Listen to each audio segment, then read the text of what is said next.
Assalamualaikum warahmatullahi wabarakatuh.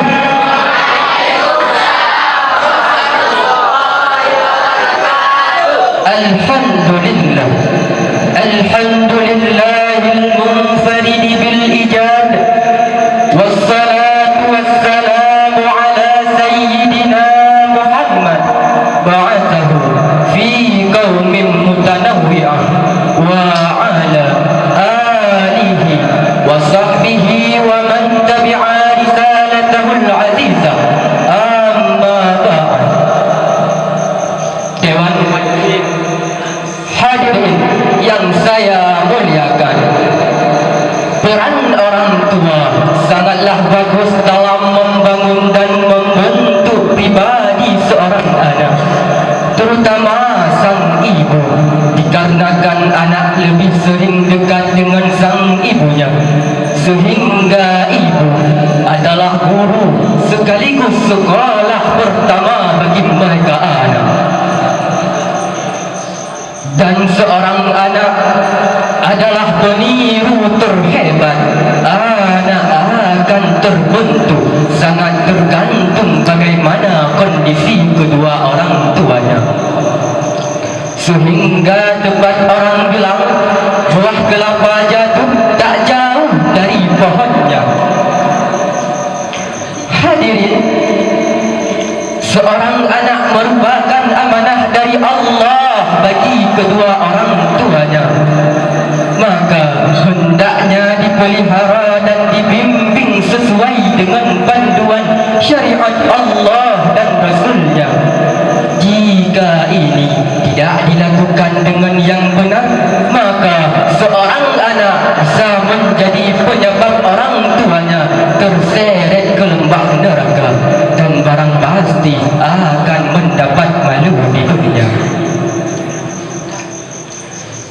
Dilatar belakangi oleh hal tersebut, izinkan saya pada kesempatan kali ini untuk mengangkat satu syarahan dengan judul Anak Investasi Orang Tua.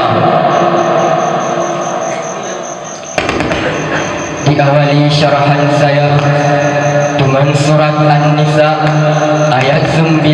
Allah berfirman, A'udzu billahi minasyaitonir rajim. Bismillahirrahmanirrahim. Wal yakhshal ladzina law taraku min khalfihim dzurriyyatan dhi'afan khafu 'alaihim falyattaqullaha wal yaqulu qawlan sadida. Yang artinya, dan hendaklah takut kepada Allah orang-orang yang seandainya meninggalkan di belakang mereka anak yang lemah, yang mereka khawatirkan terhadap kesejahteraannya mereka. Oleh sebab itu, hendaklah mereka bertakwa kepada Allah dan hendaklah mereka mengucapkan perkataan yang benar. Dewan Hakim, hadirin yang saya muliakan, dalam ayat tersebut secara umum menegaskan urgensi untuk mempersiapkan keturunan yang tangguh, baik dalam sisi keimanan, pendidikan maupun finansial.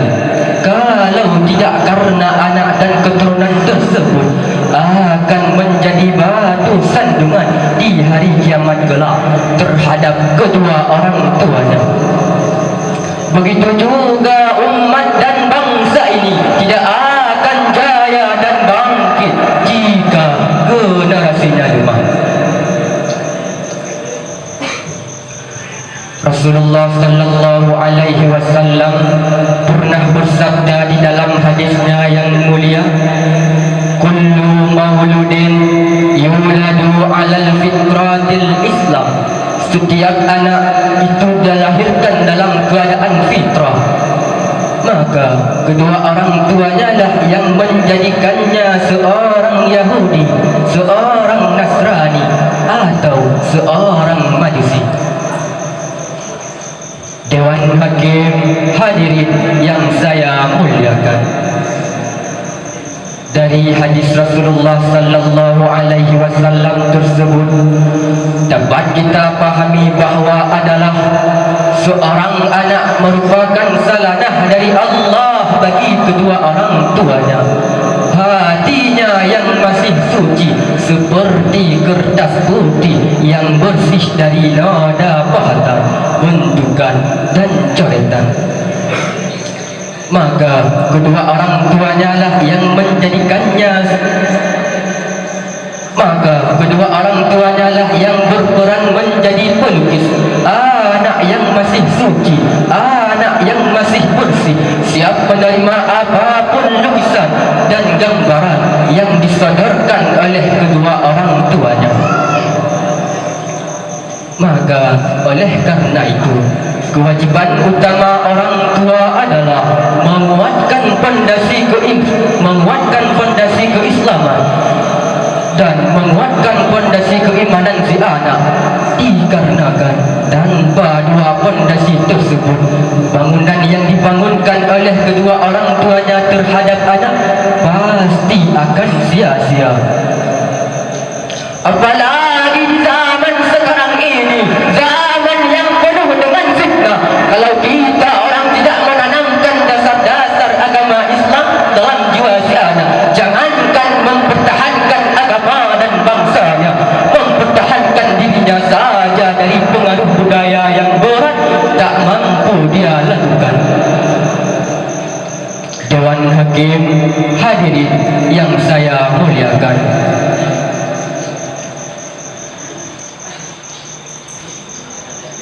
Luqmanul Hakim pertama yang diajarkan kepada anaknya adalah tentang ketauhidan, mengenalkan Tuhan kepada anaknya. Ini beda hal dengan para orang tua di zaman sekarang. Para orang tua di zaman sekarang terlebih dahulu mengenalkan anaknya kepada artis-artis TikToker, kepada artis-artis penyanyi, bahkan pemain-pemain bola di luar negeri. Begitu pula pada zaman sekarang, para orang tua lebih gemar menunjang anaknya ke ilmu dunia ketimbang ilmu akhirat. Mulai dari TK sampai perguruan tinggi, tak pernah sekalipun memandangkan anaknya di pesantren. Namun hadirin yang sangat disayangkan adalah banyak generasi-generasi pemuda yang Islami tidak bisa salat, tidak bisa membacakan Al-Quran, namun orang tuanya santai saja, tidak pernah mengkhawatirkan pun terhadap anaknya.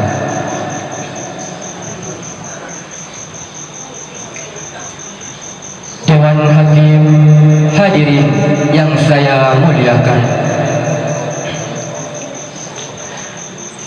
padahal telah sama-sama kita ketahui bahawa adalah salah satu amalan yang selalu mengalirkan pahala kepada pemiliknya setelah ia mati ialah anak yang soleh, anak yang selalu mendoakan kedua orang tuanya.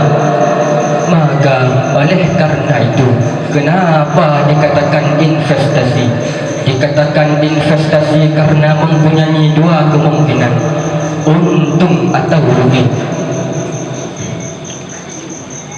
Untung apabila anak tumbuh menjadi anak yang saleh, dan rugi apabila anak tumbuh menjadi anak yang pendosa, anak yang pembangkang agama, bahkan anak durhaka. Dewan Hakim hadirin yang saya muliakan, dari uraian tersebut dua hal sebagai kesimpulan. Pertama, khususnya kita para orang tua, agar investasi ini berhasil, tentu sebagai orang tua agar benar serius dalam mendidik anaknya secara Islami, terutama kita para orang tua harus terutama kita para orang tua harus siap menjadikan panutan dan teladan bagi anaknya. Kemudian tanamlah sejak dini kecintaannya kepada Allah dan Rasulnya. Sungguhkan ajarkan kepada mereka Al-Quran dan Sunnah Rasulullah Sallallahu Alaihi Wasallam. Sungguhkan kepada mereka sejarah keagungan peradaban leluhurnya. Sungguh sangat ironis kalau anak-anak kita tumbuh menjadi sarjana hebat, namun hatinya hujat, tak bisa membacakan Al-Quran dan jauh dari Tuhan. Kedua, mari sama-sama kita mempersiapkan anak dan keturunan menjadikan anak yang saleh agar kelak menjadikan tiket dan jembatan bagi kita orang tua untuk menggapai syurga. Demikian syarahan yang dapat saya sampaikan. Rutina batin yang jihwa ribe segelang terpajuh taramah dile yang dan di sini bukanlah dewan kore munyana salah ahlul laki.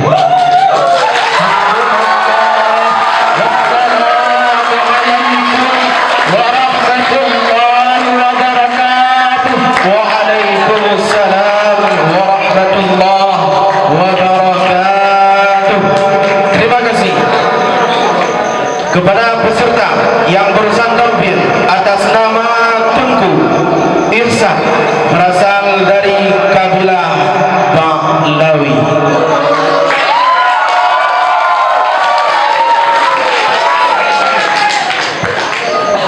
Kepada peserta